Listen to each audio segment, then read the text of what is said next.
Hi gang, Marion here for day 7 of the Costco Wine Adventure Advent Calendar. Today we are taking a trip to Italy, specifically in the Delle Venezie area.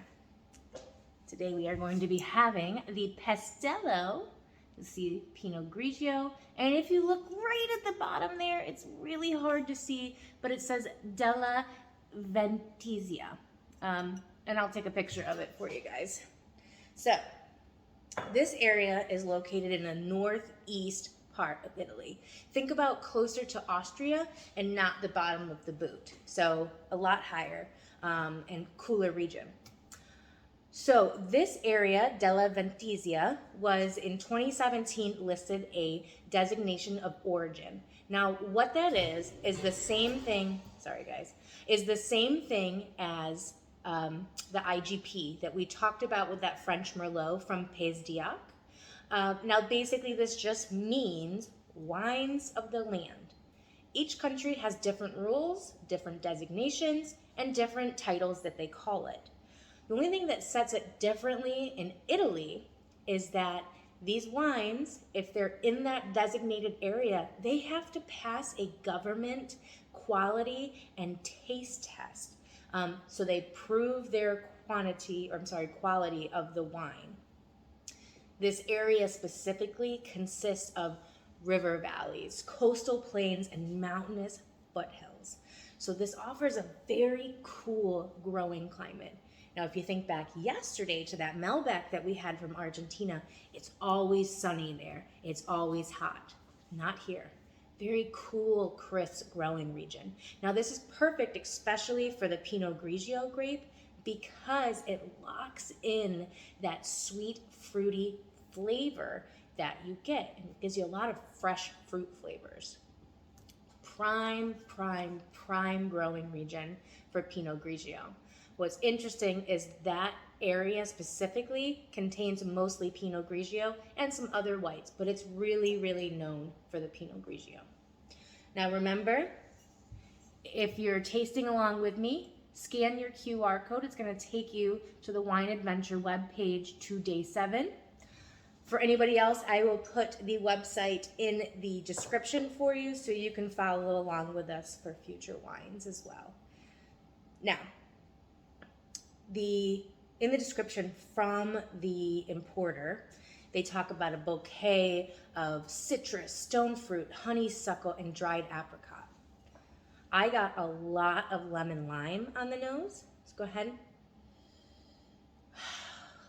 Very citrusy right on the front. I get a little hint of honeysuckle as well. You can kind of catch it right at the end. You're like, what is that? Honeysuckle all the way. If you were a kid and you had honeysuckle close by, this is going to bring back memories. Now, the importer says on the palate this is going to be lemon lime, nectarine, dried fruit flavors with a finish of honey and mineral flavors. Let's give it a taste.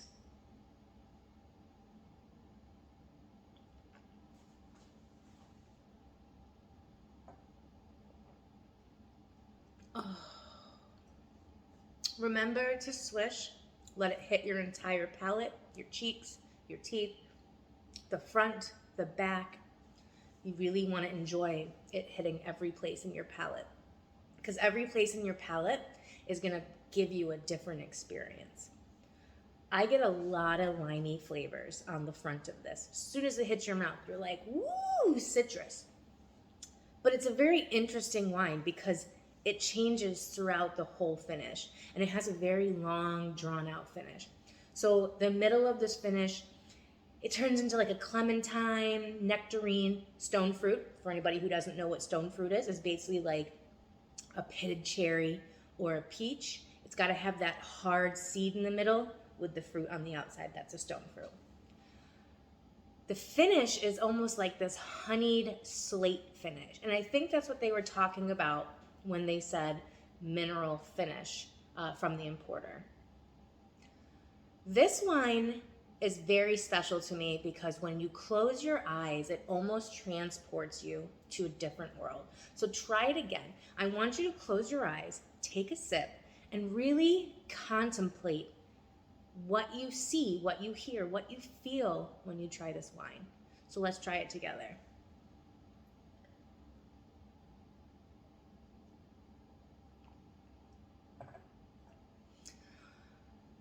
I get transported to like a very dense canopy area in the woods.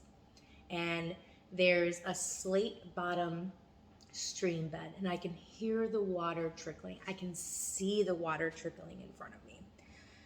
So I look around, I see some shrubbery and some honeysuckle pointing out here and there from those shrubs. There's some fresh spring grass that you can smell. And you just want to sit next to this stream and take a break. So you sit down and you peel a clementine and you just sit there and listen to the birds chirping and the water trickling on the riverbed. I can also feel the sunshine shining through the canopy of the trees above, just lightly caressing my face. I love wines that can transport you to this. So take some time in the next wine that you get, whether it's this Pinot Grigio or any other wine, and just make sure you sit down and take a few minutes to really ignite all of your senses and see where that wine takes you. Okay, snap back to reality, come out of our beautiful daydream. Let's talk about food pairings. This is a great salad wine. I highly recommend you look up a recipe for a clementine vinaigrette. I think this will go great with this, like with a spinach salad with some feta, some clementines, and that clementine vinaigrette. I think that would go perfect. But any salad that you want to make, this will go great with. Even like a balsamic salad with a dressing, it would be great. You could also do like pastas, risottos. I can definitely see pairing this with a mushroom risotto. You can also do chicken, seafood dishes. This would be great with a chicken piccata or a piece of salmon. This is also your sushi wine. So the sweetness and the fruit flavors in this wine are gonna help cut through those spicy flavors of like spicy mayo and the wasabi. It's gonna be a really great partner to sushi. So next sushi adventure, ask for the Pinot Grigio. There goes my drain again, sorry guys. So I wanted to say thank you for joining me for day 7 again. Let's go ahead and pop out numero 7. So thank you to everybody who's been here since day 1. Thank you if you're just joining. This has been so much fun. We still have a lot of days to go. We got 24 days. So here's our cute little howling, I guess, wolf or coyote or just puppy dog for number 7. Thank you for traveling to Italy with me today. Cheers to all of you. Arrivederci.